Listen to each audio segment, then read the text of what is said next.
Close flight dive on it. This is twice now the Celtics have been first to the floor. Save with Horford.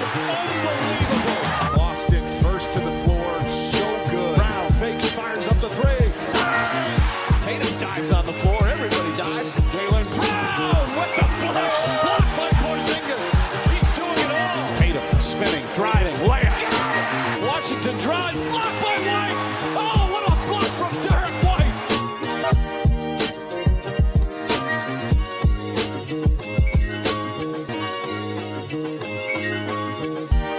Ben Vallis here with First to the Floor alongside Wayne Spooney and Jake Eisenberg. Here to talk some Celtics, here to talk some Team USA, some Olympics, some Aussie boomers who somehow made it through to the knockout stage. I'm still not sure how or why. Thanks for joining us live here on YouTube or later on the podcast feed. Hope everyone's doing well. Spooney, Jake, welcome back, guys. How are we doing? Good question on the Australia team. Yes. Yeah, how? 1 and 2, differential? right? Yeah, 1 and 2. Why is probably the better question because I'm not sure we want them to embarrass us on a national stage potentially, but we'll get into that. You guys, Spence. Landale's got Jokic covered, boys. You got Yeah. nothing to worry about. It's jock the clock, as you might Chocolate say, clock. Jay. That's right. All right, well, look, before we get stuck in here, subscribe to the First to the Floor YouTube channel. Hit that like button. Help us fight the algorithm and put this show in front of more viewers.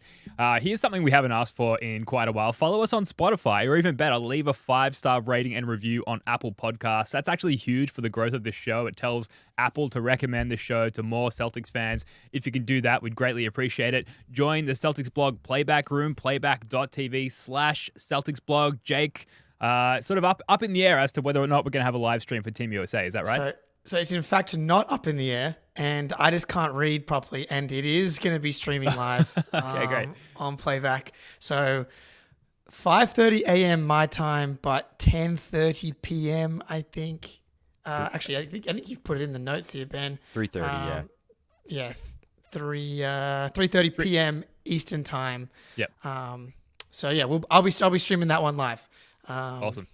Yeah, it'll be good. Awesome. Might jump in there with you if I can somehow finagle it with my family. Also, speaking of Celtics blog, and for that Playback Room, it is playback.tv/Celtics blog. Speaking of Celtics blog, we have their best writer right here with us on the First to the Floor podcast. Spooney, you've just put out part 2 of the Summer League Diaries, which I read this morning. Jake and I feature heavily in it. It's great. Well done. Anything else you want to promote in terms of your writing coming up? No, check that out. I got a very Celtics blog's comments are either like none or everyone hates you. But this got one comment on it, and the dude's like, "This reminds me of Fear and Loathing of Las Vegas without the drugs." And I was like, "That is some high praise." So Hell yeah. please go check it out. Now I'm about a quarter of a way through my next piece on what's next for Jaylen Brown. So Sick. read it, please. Read and comment, please. I beg you. Yeah. And thank you for omitting our rampant drug use from your write-up as well. Yeah, I greatly that's right, appreciate yes. that. All right, our beloved Celtics, 3 of them at least, were last seen playing Puerto Rico in a game that Team USA did not need to win. Spooney, walking away from this one, are we feeling better or worse about Jayson Tatum in general? I think better. Mainly just because it feels like he now has like a role on the team for sure. Because, was it a pity start in game 2? Is Kerr just kind of making up for it and it doesn't matter? But I think he had, the double-double. A couple of possessions where they really found him when like Alvarado was switch on to him and they got him on the block, which I think is sort of his ideal role on this team is like, okay, if they're hiding somebody on you or, you're setting a screen and we get the switch, we can go to you when one of these smaller guards is on you. Otherwise, you're camping in the corner. Which is whatever. He can't shoot, so I wonder if teams will just start ignoring Jayson Tatum. Like, it seems kind of crazy, but I'm not sure how else you can really defend this Team USA. But I think he's probably carved himself into a decent role. So I'm feeling better, but also like I don't know where this is headed with Kerr. I don't know what he might sit LeBron next game. I have no idea. So. Still not like an amazing game from him, but I thought very solid, positive. Like he built on the second performance. So I think his best game it's 1 out of 2. So definitely, I think his best game. Jake? Yeah, was it Do we feel better or do we feel worse? Steve Kerr, you cannot fool me, dude. I am fully aware of what is happening here. Yes, on the surface, Jayson Tatum gets to start his second game in a row. But Puerto Rico game, did they need to win? No, there was a point differential thing that they did kind of need in order to get like the number 1 overall seed, which has now led them to getting the Brazil matchup. But yeah, Jayson Tatum starting again, finally. Nature is healing. Everything is great in the world. In game 2, Jayson Tatum starts alongside Anthony Davis. Game 3, though, he starts alongside Joel Embiid. The terrorist. And this is the terrorism of Steve Kerr. Anyone that gets stapled to Joel Embiid in Team USA is having their plus minus and their overall impact completely nullified. Every other lineup is a switch everything lineup. Where is Jayson Tatum the most effective? In a switch everything lineup like we saw throughout the entire playoffs and in the finals. Joel Embiid lineups are the only lineup where they have to play drop coverage because that guy cannot move his feet and is in not good enough shape to play a switching defense, which leads to Jayson Tatum having to play screen navigation, chasing over the top, chasing out Jose Alvarado. It's just something like he can do, but like it's just not as effective as a switch everything lineup with the type of personnel they have out there. So it's like, yeah, cool. Here, Jason, you have to start again. But actually, we're making your plus minus and overall impact look worse. Not to mention the clunkiness of the offense with Joel Embiid out there.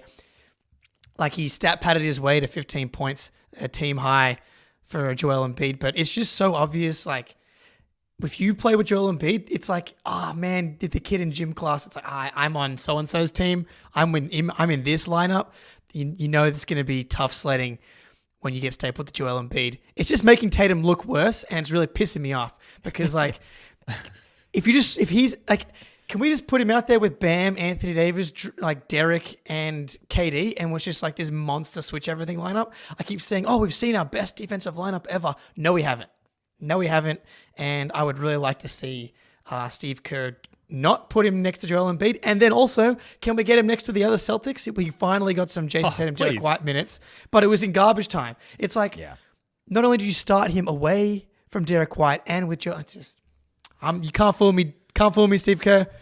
Yeah, it might be a winning formula, Steve Kerr, to play 3 of the most recent NBA champions together in one single lineup. And look, the fans there are already booing Joel Embiid for other reasons. And perhaps based on what you've just said, Jake, that we've now got other reasons to continue booing Joel Embiid and potentially further into this upcoming NBA season as well. I would personally love that very much. Yeah, Jayson Tatum is out there fighting for Embiid's life and then consequently his own life defensively as well, trying to cover up for his mistakes. But despite all that, 23 minutes against Puerto Rico, 4 of 9 shooting, 0 of 2 from 3, 10 points, 10 boards, 3 assists, 2 steals, just 1 turnover. Very solid lineup in limited minutes and really a diminished role as well. And my next question, Jake, and I feel like you just answered this, so maybe I'll throw this back at you, Spoonie.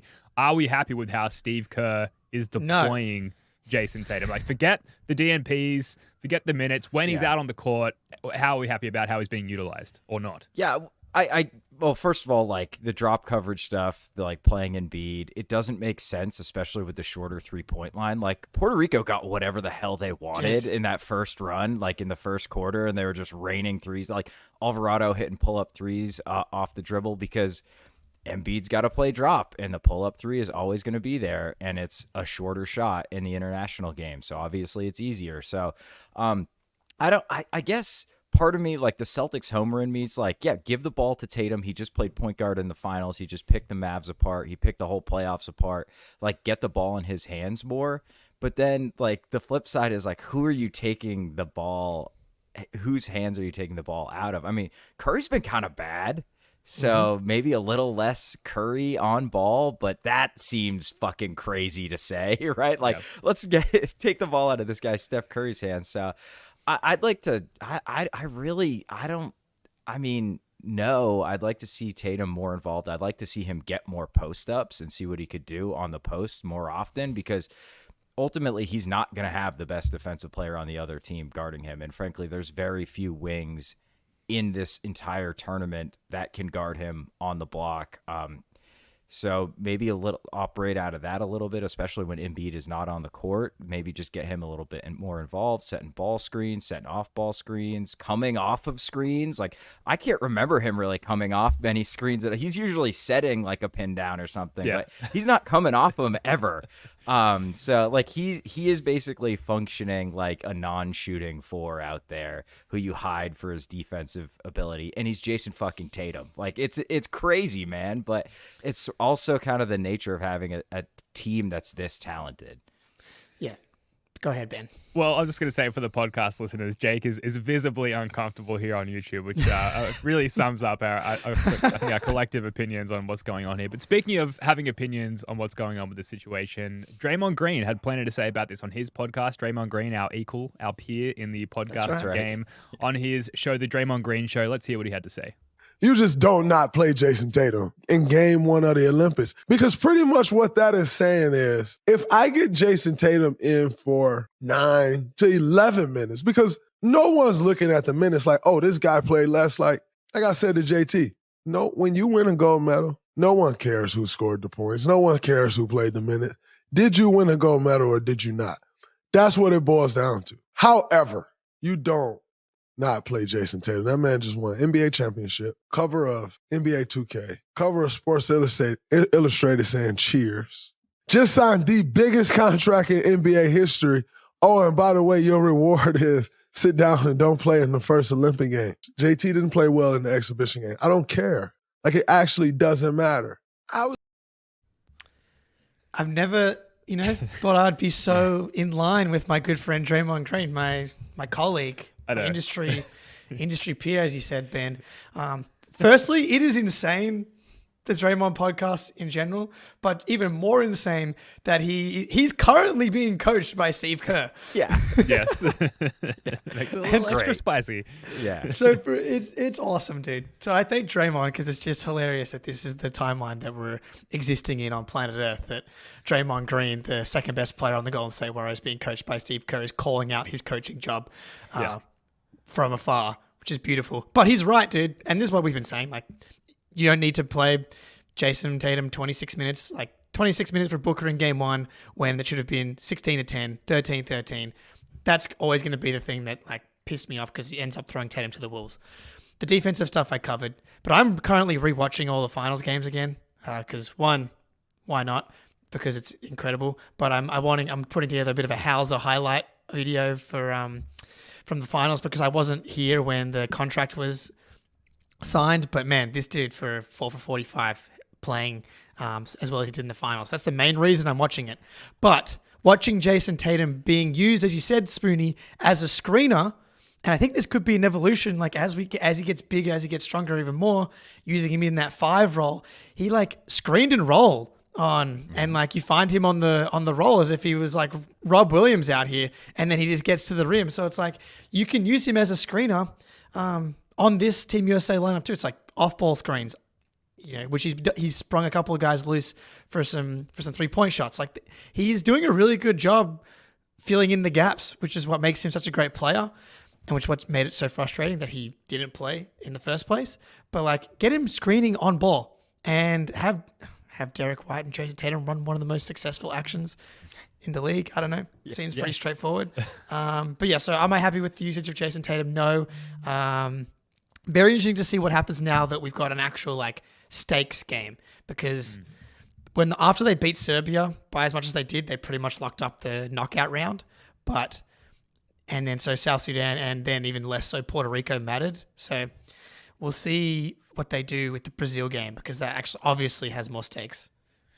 Yeah, and look, as far as how Steve Kerr is deploying Jayson Tatum, like, I'm not thrilled about it. I'm far from over the moon. But, like, this was pretty much my take when he was DNP'd in game one. Like, someone has to make concessions on this roster. And the admittedly hugely diminished way that Tatum is being used, I think it's actually an acknowledgement to his true versatility as a player. That, like, we can deviate him from his standard role the most without impacting the team the most. Where any of these other guys, Durant, Curry, LeBron, they kind of have to stick within those roles and play their game. I don't think that they're as comfortable deviating from their standard role where I think Jayson Tatum is. So it sucks. Kerr absolutely needs to have a more defined, consistent approach with the way he's utilizing players and the way that he's structuring his rotations. But in general, I think it's a tip of the cap to Jayson Tatum and his overall versatility. It sucks, but it is what it is. And he's got a few more Olympic campaigns left in him to be the guy, I think, going forward.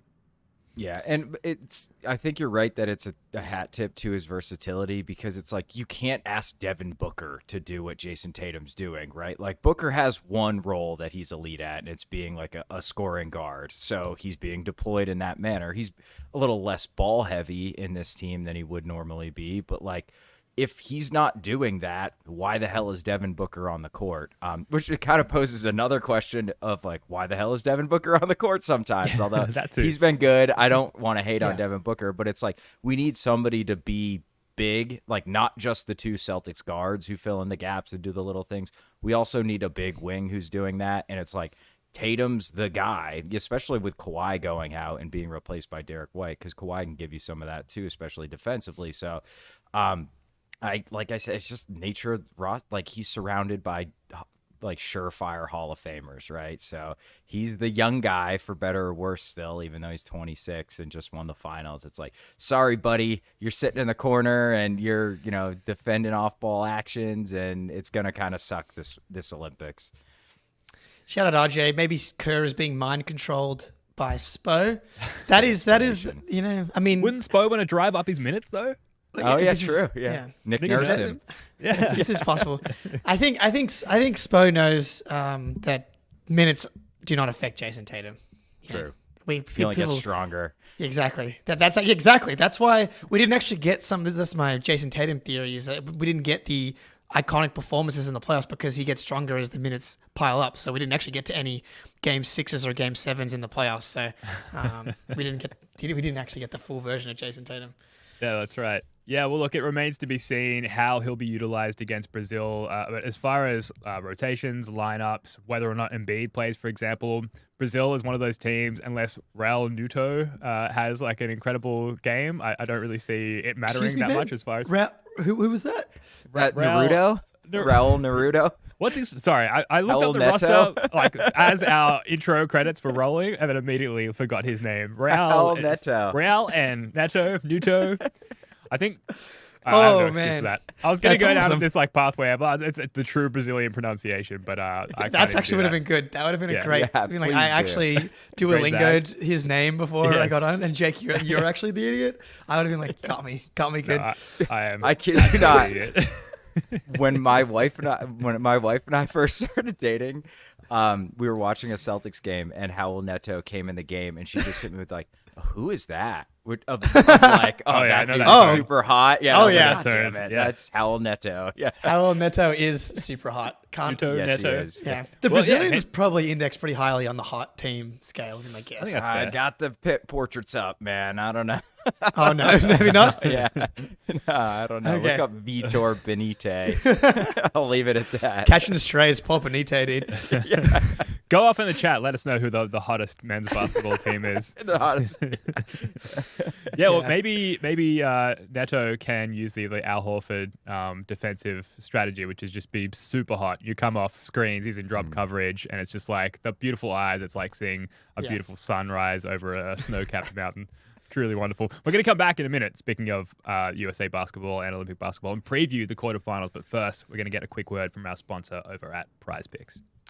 Prize Picks is America's #1 daily.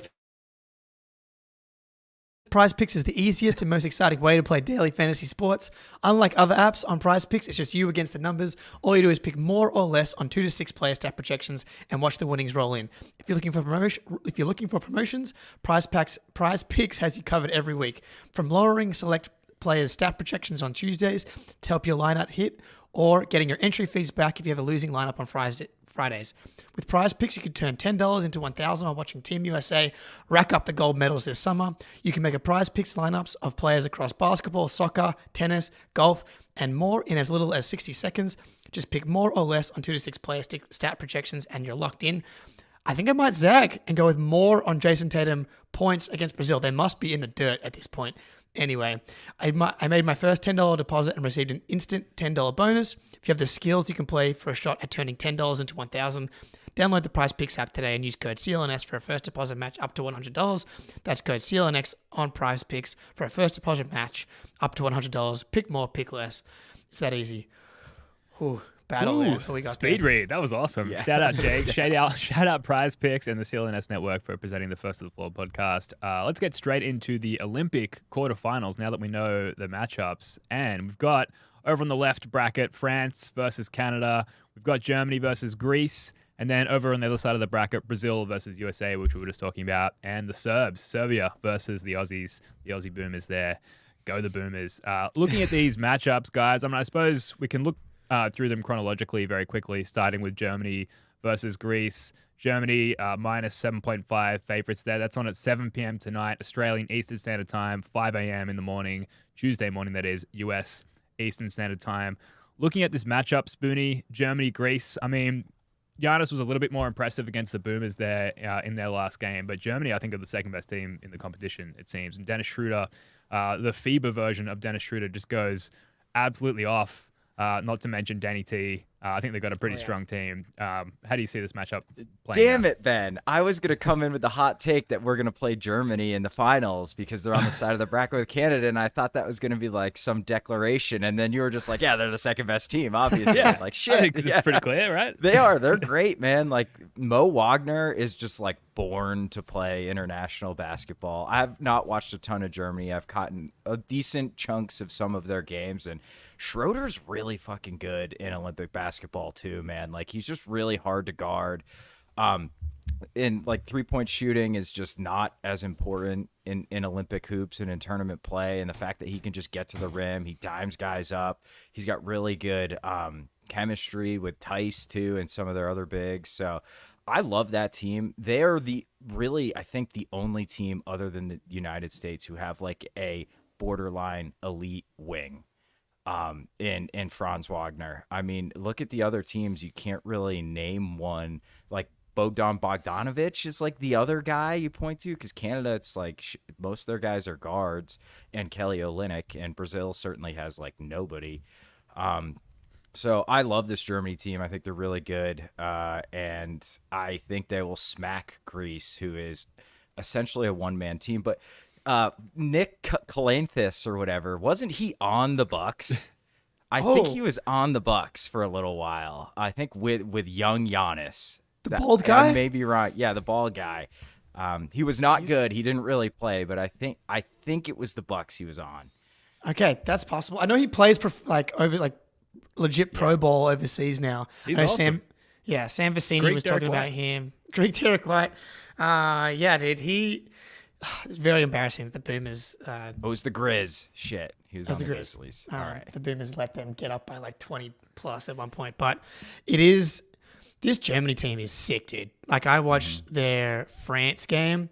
They are like a really nice blend of like having legit talent, but having that chemistry as well. Like, they play a really, really fun style, moving the ball. Man, Franz, man. My Franz is going to be better than Paolo take. Feels really good when Paolo's not playing any basketball at the same time. But man, he's huge, dude. Like, for his age as well, still, like, he was throwing down some monster dunks, both hands. The way that he can handle the ball and play make at his size.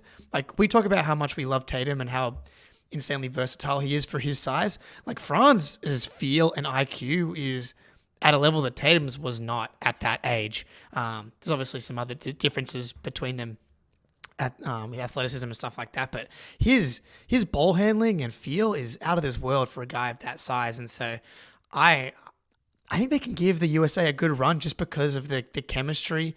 I'm not sure if they can win, because it feels like by the time they meet, Team USA feels like they're getting better as well. So it's just like by the time they actually meet in the finals potentially, that the USA might have kind of figured some things out. And Canada, dude, they got Shea.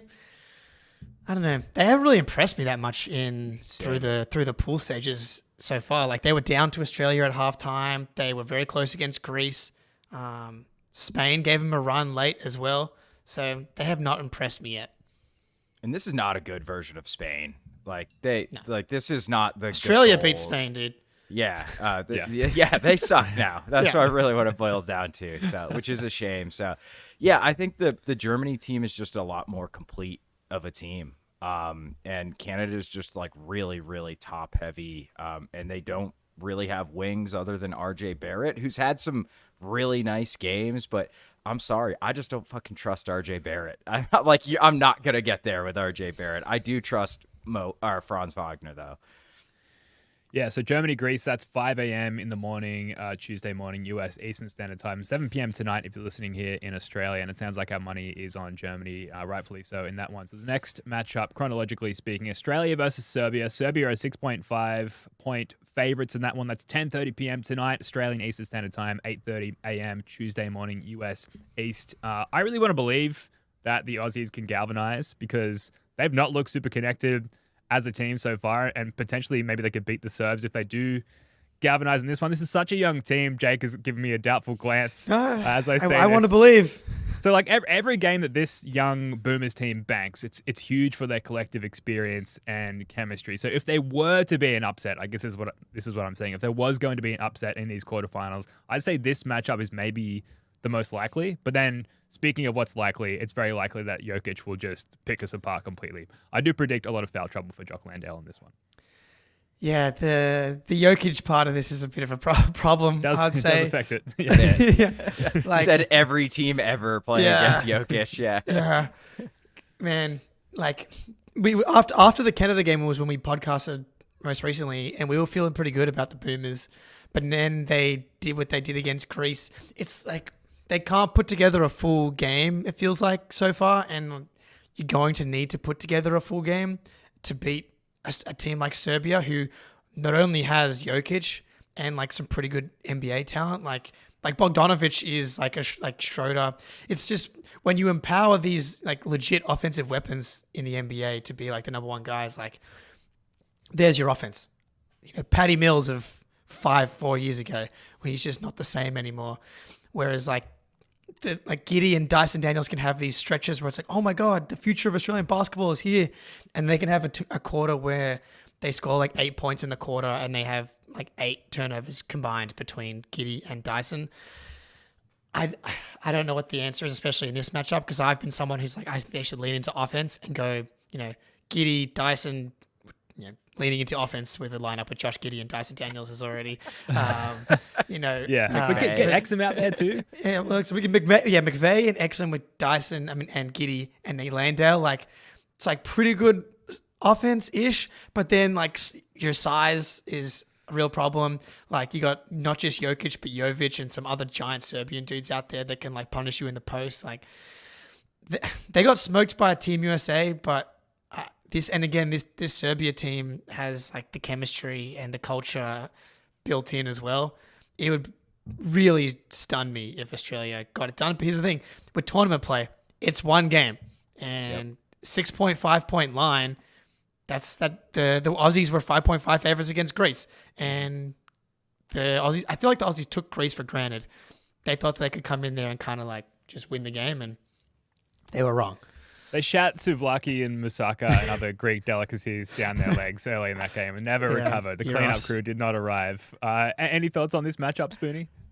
I have a really tough time seeing how you guys guard Jokic. And like Bogdan, he's a really good like second fiddle for Jokic in Olympic basketball. And like Jovic can play a little bit. So they're just a lot bigger. You guys, I think, might have the athleticism advantage, especially with like Daniel's really athletic. Exum has lost a lot of athleticism, but he's still fairly athletic and good size for a guard. But I just, man, Jokic is just such a unstoppable force, and you need like that's probably why Embiid is on the Team USA just for that matchup, even though he got absolutely obliterated. But I just don't. Like if Jock fouls out, then what happens? Or if he's in foul, you know what time it is? Early. Do up, breathe, baby. Do up time, baby. Man, there was a moment where I was calling for both Dellavedova and Duop because when we were getting the shit kicked out of us, and Duop came in and the Aussie started playing well, but it didn't really have anything to do with Duop. And then he had did it? Or did it? Yeah, exactly. The Neemias Cater net rating effect. He just happened to be out there when the rest of the team started playing awesome. Duop Reith then had 2 just disastrous possessions where he threw the ball behind his head, turnover. But he is big, so that's true. That's a fact. He's very big. That's something. Size. Yeah. All right, that game's 12 hours from now. Go the Boomers. Next on the matchup, chronologically speaking, Canada versus France. Canada are 7.5 favorites. This is on at 2 a.m. Australian Eastern Standard Time, midday U.S. Eastern Standard Time. I think this is the spiciest matchup, Spoonie, of all the quarterfinal games. Wemby versus a really talented Canadian team. France has an awesome front court, but they don't really have the guards to run with the Canadians, who are a great three-point shooting team, or at least they have been in these Olympics. So even if you think about Wemby and Gobert camp down low defending the rim, I just think Canada has the shooting prowess to overcome that. Yeah, it feels like Murray will be really important for Canada in this game if he can get into this pull-up game some, which is something Shea just doesn't really have. Especially these teams are inverses of each other, right? Canada's 2 best players are guards. France's 2 best players are 7'5" aliens. So really bizarre matchup, the type of matchup you only really get in international basketball, which is why it can be really fun. I don't really have a good feel.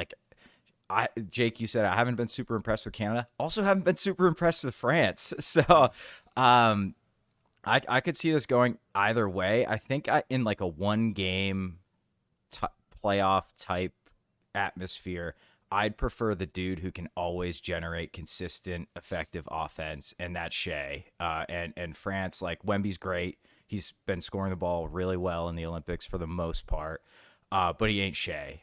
So I'd probably give the edge to Canada if I had to pick. Yeah. I'm also conscious we're going all favorites here, which it's just going to be straight up, But France. France has been bad.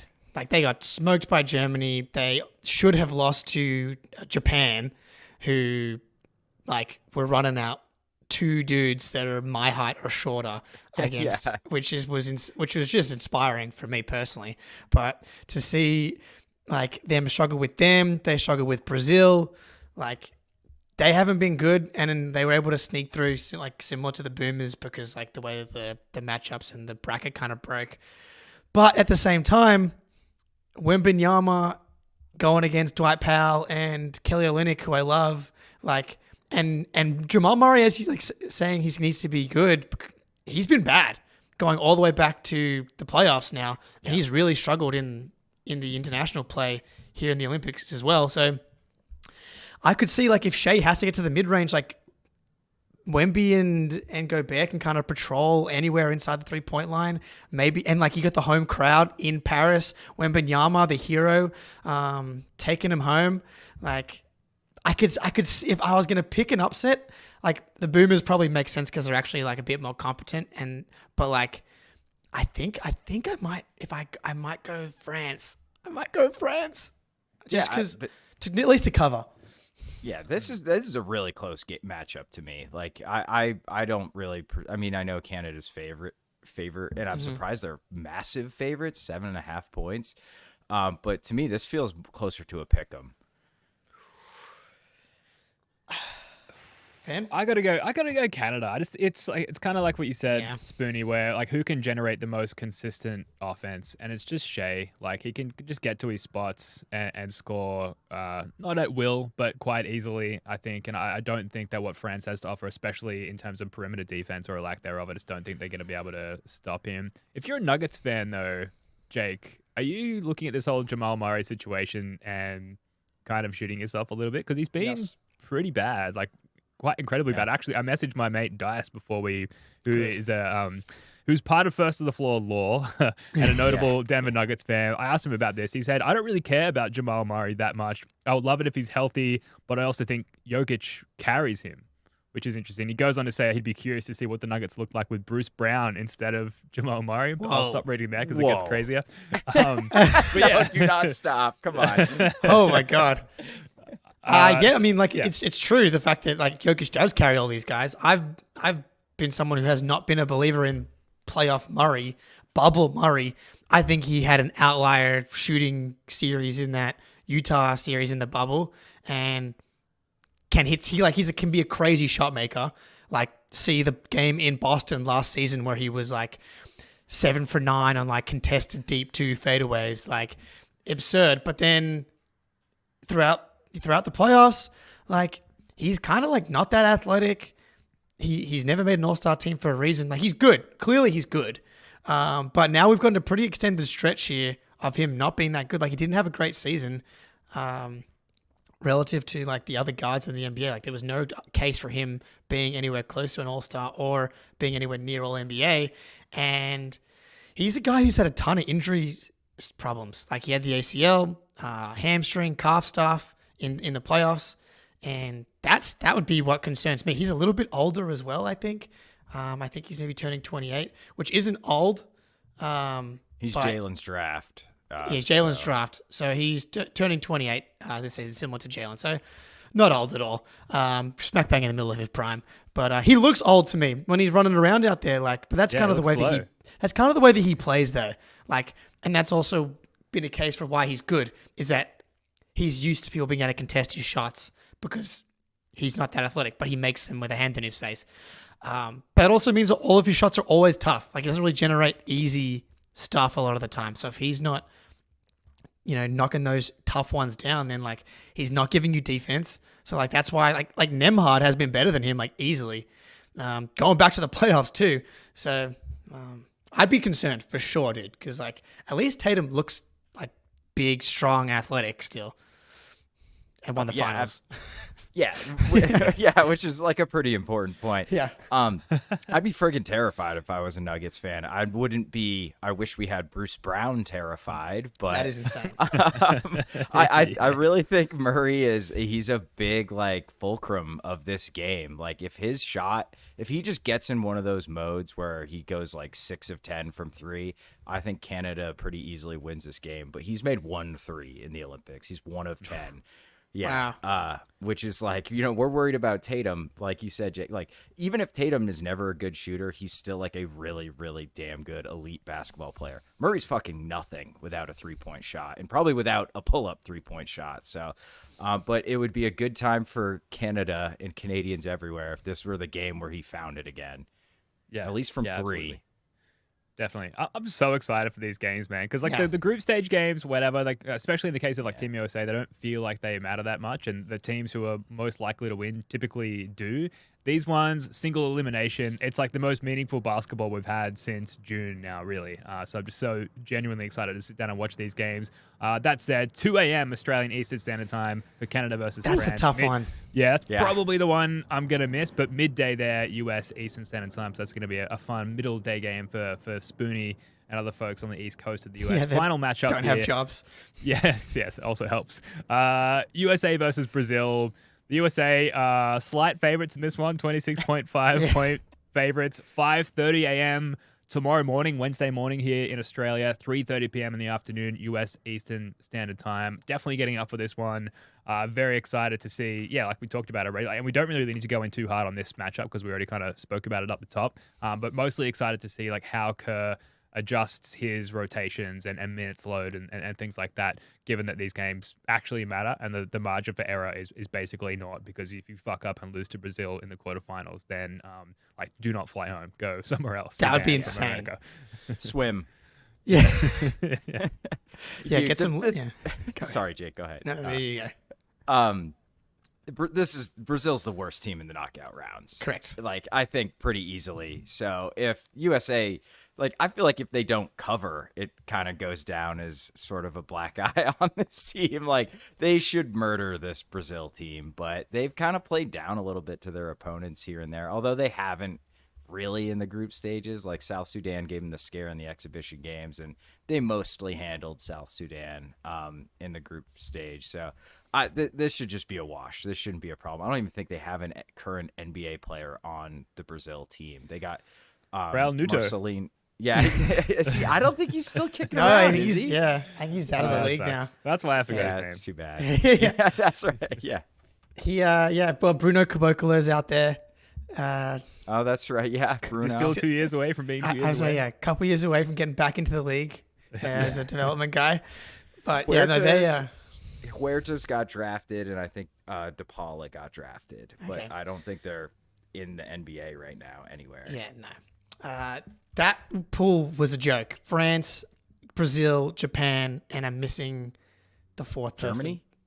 Was Germany? Oh, and Germany. So not that much of a joke, I guess, once you add Germany to the pool. But like, yeah, this should be done. But it is going to be interesting. We are going to know because, like, as I said, South Sudan and the Puerto Rico games were not like must wins like the Serbia game was. So when we get the announcement that the starting lineup is Derek, Drew, Booker, KD, Anthony Davis. Oh, I guess LeBron would be in there. LeBron, KD. Actually, let's predict the starting lineup. Okay. Drew, Steph, LeBron, AD. Does Kevin Durant finally like just get into the starting lineup now, as he should? Yeah, I think he does. Probably. Yeah. Right? And I think Steve Kerr even said something to that effect, that they were sort of gradually transitioning him back into like the primary lineups because he wasn't there for essentially like their training camp or their exhibition games. Now that these games matter, I think he finds his way back into that starting lineup. It's pretty clear that it should be Derek White, though.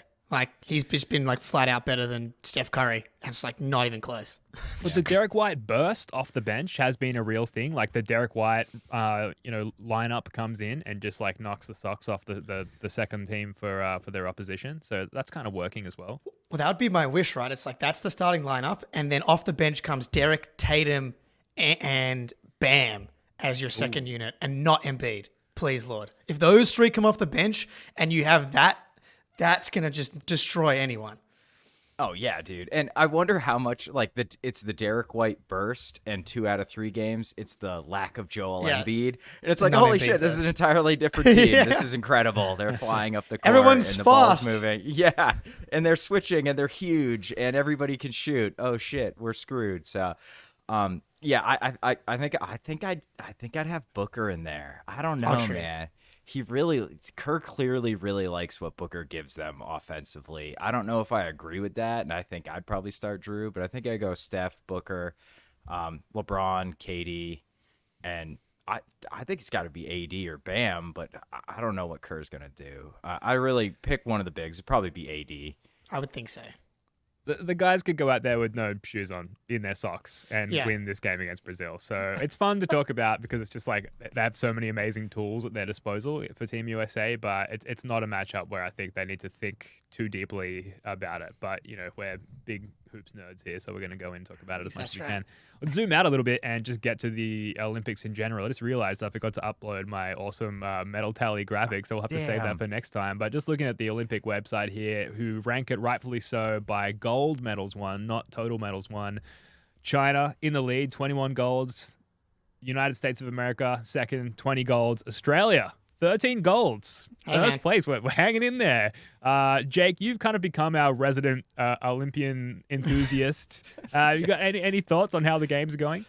I thought it would be interesting to talk about the 100-meter Noah Lyles stuff, just because, like, it's, I don't know if you guys have been, like, watching, like I forgot, like, the progression of how this stuff works. It's like you watch all these guys in the heats, and they progress to the semis and then to the finals. It's, like, kind of cool to see, like, the fastest guys kind of take, like, cruise control in the first heat, and they have to kind of send it in the semis and obviously in the finals. But man, this is like one of the closest races I've ever seen in my life, dude. Like 1,000th of a second separating Noah Lyles and Thompson, I think his name was, from Jamaica. And there's this awesome Jerry Seinfeld like stand up from like the show where he's talking about, I'll have to get profile here, but like if you're watching on YouTube, it's like fastest in the world, never heard of him. It's first, second, third. It's like they're all like 1,000th of a second behind each other based on their heads. Yeah, the biggest chin wins. Yeah, biggest chin wins. So that was pretty sick. But like, I don't know, the Noah, like, I was very interested by how much NBA Twitter was like getting around wanting Noah Lyles to lose because of his NBA World Champions shit. Yeah. Yeah. Just like if you're not familiar, Noah Lyles is the guy who was like, "Why do the NBA champs call themselves world champions? They're not the world champions." It's like, first of all, dude, nobody asked you about that, so why are you bringing that up? Like, what? It was very random. We asked you how your training's going. Like, what are you talking about? Is he a Sixers fan? That has to be the reason. Probably. This made me realize I do not know the rules of running. Because I was like, oh, the Jamaican dude's leg is clearly over the finish line. But it turns out it's your body that has to cross the finish, or at least touch the finish line. So it was an awesome race. I did watch that. I watched a bunch of the 400 heats too, which were really, I did not expect to enjoy it. Yeah, it's the worst. We used to do it in high school soccer, man. The absolute worst. Bro. But I did not expect to enjoy it as much as I did. Some of these dudes are like real characters too. It's got like a WWF vibe to it a little bit. So it was cool, man. Lyles was very pumped. I felt really bad for the Jamaican dude though. I don't know. Like he just looked so devastated. And he was in the lead the whole time, but it was electric. Like it was, even when they showed the still shot, they're like, there it is, Noah Lyles wins. And I'm like, what the fuck are we looking at, dude? There's like limbs everywhere. Like, what am I looking at? So it was really cool. 3-on-3 basketball, Jake, do we want to get to that? Yes. Because Team USA, disappointing early exit. So can we not just send, I thought we could just send NBA guys, but apparently like the rest of the Olympics, there actually is like a qualifying part. So two things. One, should Celtics Isaiah Thomas and the fringe guys that are like almost in the NBA but not quite, shouldn't they be the guys that are on the 3v3 team? Like I'm trying to think who else is like, one of those veterans that Gordon Hayward. Gordon Hayward. Yeah, absolutely, dude. Yeah. Gordon Hayward, great one. John Wall, Boogie Cousins, Dwight Howard, like these like 35. Joe Johnson probably could still win the 3v3 tournament probably. Yeah, dude. Yeah. Yeah. Get like a send the brewer Big out Three there. League. Yeah. Send the Big Three League. So, but the Scal. interesting Scout probably still good. Send Al Horford's kid. I guess he wouldn't be American if he wanted to. Yeah. But go ahead, Sweeney. I was gonna say, like, I wouldn't say I'm the biggest college basketball fan, but I follow the draft pretty closely. I watch a good amount of college basketball, especially WVU games. I have never ever heard of Dylan Travis, Kareem Maddox, and Canyon Barry, who that guy is not real. Canyon Barry is not a real name. That's not a guy. Like, how is this the team? And then Jimmer Fredette, dude, old ass, washed up Jimmer Fredette. Yeah. Like, this team is it's an embarrassment. It makes no sense. Yeah, get IT out there. Nobody could stay in front of him in 3v3, but it's just bizarre to me that you can't find. I refuse to believe these are the 4 best non-NBA American basketball players. Like, there's dudes who just graduated from college last year who would be better than this crew. Also, like in Australia, like we have in rugby league, the state of origin, where it's like the normal league exists, and then there's a 3-game series in the middle of the year between New South Wales and Queensland. And the guys that play on those teams, like the All-Stars, right? The regular teams just like don't get those players for a week or two throughout the season. Ben, you're probably well versed than I am, but I'm pretty sure that's how it works. Like, could we not send Peyton Pritchard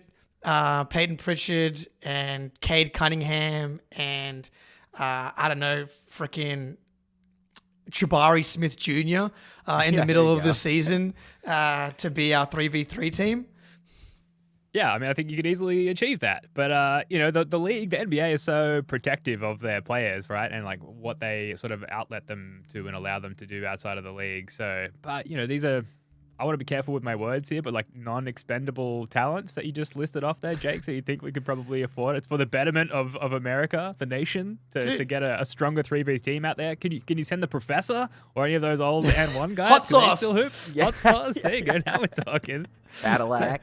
Okay, so if you had to make the best 3v3 team, for example, there's no qualifiers, on the Celtics, like you could send to the Olympics that doesn't include Tatum, Derek, and Drew because they're already on Team USA, who is the 3 guys? Jalen, obviously. Jalen, obviously. Right? I mean, Pritchard, Pritchard. obviously, yeah. He's He killing played everybody. 3v3 for Team USA when he was like 18 years old. The footage dude. is on shit. YouTube, and he fucking balls out. It's He would awesome. kill everyone, dude. Yeah, of course he did. It's street hoops. He's born and raised to play street hoops. I don't know, like, do you go Hauser? Like, just like a dude who can shoot and kind of defend? Yeah, Hauser, like Brissett probably, like, He's can Canadian. oh, true. Fuck. And Not no anymore, longer a dude. Celtic. Yeah, That's right. Yeah. Like, does Jaden Springer not just destroy, like, Probably. this 3v3 tournament, like, with pure athleticism? I have no idea. Like, the Jordan Walsh, can we get Jordan Walsh? I was going to say, how has nobody Shy done man? Walshy yet? Baylor Everyone would retires crush it. injured on the opposition because Jordan Walsh is just out there vibing, destroying Jay- people. Yeah, get Yeah. Neesmith out there. Yeah. Jalen Pritchard and Shireman. That's getting gold, no doubt, dude. Yeah, it's a shame KP is Latvian in this case as well, because you could just post that dude up every single possession. He'd defend the rim. It'd be a perfect 3v3 player. Yeah, USA born, as Jake highlights in our run sheet here as I spout about KP. Any other Olympic thoughts before we move on? I will say that I am finished with synchronized swimming. I think that is a useless sport, a waste of everybody's time. Big deal. You can flap your limbs about at roughly the same time. They're not even that synchronized, by the way. And a bunch of people, onlookers, sit there. The judges make a call. It all just seems like a big fucking waste of time. Synchronized swimming, you're out. Any other sports you guys would omit from the Olympics, or any sports that you would add? I want more horse dancing. Whatever Oh, that yeah, there we shit's go. called. Yeah, Yeah. give me more horse dancing. If you can make another species, like act at your will, that's Yeah, mule impressive. dancing. Yeah. There you go. Let's What other just keep animals can adding we get? animals. Yeah. Yeah. Elephant pirouettes. I did see Snoop Dogg commenting on the horse dancing, being like, man, I just want to make sure they got their carrots and they're all fed and then they're ready to go. I'm like, Snoop Dogg just being the ambassador for the USA is a really It's good awesome. thing for public relations. That's right. But no, I know that the USA, I mean the Australian guy Jack Robinson for the surfing, the Cone Lord, is competing for the gold medal right now. So Awesome. I'll be cracking into that one after we wrap up here. Punch a few and watch the cone Yeah. lord go to work. That's right. Sounds great. All right, well, look, the Celtics have made some recent signings, which we'll get to in a minute. But first, here's a quick word from our sponsors over at Game Time. Game time. I live in the shadow of the newest MLB sensation, Paul Skeens. He's absolutely electric. Pitcher for the Pittsburgh Pirates. I'm looking forward to making the hour trip up to Pittsburgh and catching a Skeens start with Game Time. Game Time is an authorized ticket marketplace of Major League Baseball, which makes getting tickets faster and easier. Prices on the Game Time app actually go down the closer it gets to the first pitch. With killer last-minute deals, all-in prices, views from your seat, and their lowest price guarantee, Game Time takes the guesswork out of buying MLB tickets. We actually just used Game Time to pick up our Summer League tickets, and I just attended a soccer game up in Pittsburgh featuring my least favorite Premier League team, Liverpool FC, all thanks to Game Time. Mo Salah, bald now. I had no idea, but he pulled the Jake Eisenberg yeah, and dude. shaved it all off. Yep. Game Time, it's just super easy to navigate. You can pick up last-minute tickets. They've got flash deals where you save even more with exclusive in-app deals on select seats ahead of the game or event. Zone deals where you can save when you choose a section and let Game Time choose the actual seats. And I think my favorite feature is you toggle on all-in pricing. The price shows up the total up front, no surprises or fees at checkout. So take the guesswork out of buying MLB tickets with Game Time. Download the Game Time app, create an account, and use code CLNS for $20 off your first purchase. Terms apply. Again, create an account and redeem code CLNS for $20 off. Download Game Time today. Last minute tickets, lowest price guaranteed. Game Time. What an app. What a service. Great app. Use that code CLNS, get that discount, do us a solid there, and let the folks over at Game Time know how much you love the First to the Floor podcast. Now, a couple of signings here from the Celtics. We'll be quick because we've got to get out of here. Anton Watson signed a two-way deal with the Celtics. One of our favorite new additions in green, Anton Watson, after being drafted 54th overall, the 23-year-old out of Gonzaga. He averaged 11.8 points, 24.5 minutes in 5 Summer League games, including hitting 35% of his three-pointers and playing solid front court defense. Brad Stevens gave him the green light. He said, yes, sir, hit a bunch of threes. Hopefully that volume ticks up as he hopefully gets some minutes, if not, and obviously in Maine, but also for the Boston Celtics as well. Spoonie, Jake, both of you look like you really want to jump in here, so I don't know who to throw to, but it's obviously this is good news. Yeah, great news. I love Anton Watson. I say this is Spoonie. You go, brother. Yeah. Cook. I believe in him, like his ability to just fit into the context of a team. And if the shooting's real, even if it's only 34%, he just needs to get guarded out there. It's going to unlock his game. Super bullish on him. He's 23. Like, I think he can round into like a real actual NBA player in the next year or two. I love Anton Watson. I wouldn't be shocked if he's on the team and Shireman is not in 4 years. I'll just say that. Oh, we'll see. Well, damn. I'm just saying. I wouldn't be shocked. Because you hate Shire, man. We've established this. I don't All hate Shire him. people, in fact. Yeah, that's right. I hate those hobbits, pesky bastards. Yeah, I'm noticing as someone who's pretty close to Hobbit, you know. So, I was gonna come in hot and be like, is it possible that Anton Watson is the guy that plays more minutes than Walsh and Shireman and Jaden Springer? Is he the guy? Because there's minutes to be had. There's 629 O'Shea Brissett minutes up for grabs. Not to mention the Kristaps Porzingis minutes as well. And Anton Watson could potentially play some 5. As you know, I think he can play a few different positions here. You can play big with him. Is it possible that he leapfrogs his way into the rotation enough where he plays like more than those other guys? If I had to guess, which is all I ever do with this stuff, it's that Brad Stevens would be more excited, more willing to bring up Anton Watson to play in the big league than any other two-way player that he's ever contracted or had contracted for him as a coach. I think that he clearly has flashed the skill set, the necessary skill set to play as a successful role player really on any team, but particularly this Celtics team and the way it's constructed. He ran with that in Summer League as well, which, as we've said many times, in Vegas and since, it's really difficult to make an assessment of these guys and how it'll sort of translate to the NBA. But Anton Watson possesses these like micro skills that I think can be really effective in almost any capacity. So I'm really excited to see him on the court for the actual Celtics, and I would guess that Brad Stevens is equally, if not more, excited. Another player, another familiar name, re-signed, this time on an Exhibit 10, which is like a training camp deal. Jay Scrubb, who tore his ACL in training camp a year ago.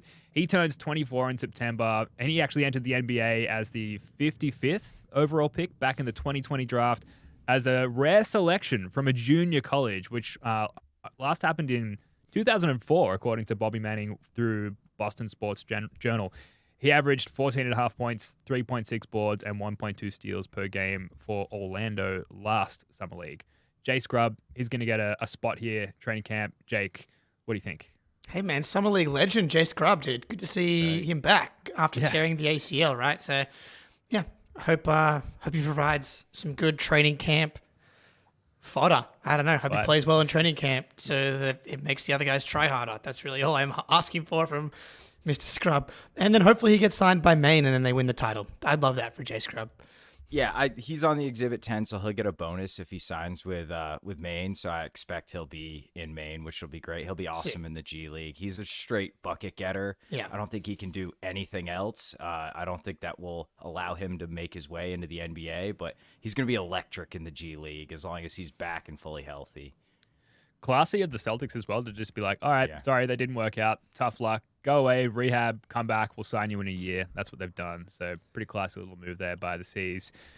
Guys, we're done. Finally, 2 minutes before the hour mark. We're ahead of schedule. Anything else you want to do before we wrap up? Not quite done. What? We got this photo. We got 4 goats right here. Tom Brady tweeted out today, the town, parentheses 2010. Tom Brady in the middle left, Jayson Tatum with his arm around him, Derek White on the far right, Drew Holiday on the far left. A combined 11 rings between them all, I believe. Yeah, that's awesome. One guy doing a lot of work right there. But more to come, just more winning aura-ness altogether. I just been a lot of Boston love going around. Brady was like the voiceover for one of the pump-up hype videos in the playoffs. I'd love him to be as involved as possible in Jayson Tatum's life. Yeah, I mean, how could you not love Tatum hanging out with the GOAT? He's on his way to being a GOAT. So it's beautiful. It's great. I like that Brady's getting back involved in sort of the Boston scene because it was kind of a messy divorce. So I'm glad he's not holding it against it's just Robert Kraft. I think he hates at this point, which is fine. Whatever. Yeah, I think I'm going to need some time alone with that photo. That is a beautiful thing to see. Two GOATs together, Derek White, of course, and Tom Brady. Right. That's right. You love to see it. All right, guys, that's going to do it for this one. Thank you so much for joining us. Shout out to everyone in the chat here live on YouTube. Please hit that like button and subscribe. We'd really appreciate it. Playback, it sounds like it's definitely going to happen. 5:30 a.m. Australian Eastern Standard Time, which I think is 3:30 p.m. tomorrow US time. I hope I memorized that correctly. Links are in the description, where you can also find Wayne Spooney's Summer League Diaries Part 1 and 2 over at Celtics blog. Spooney, Jake, love your work, guys. Go the Boomers. Until next time, go Celts.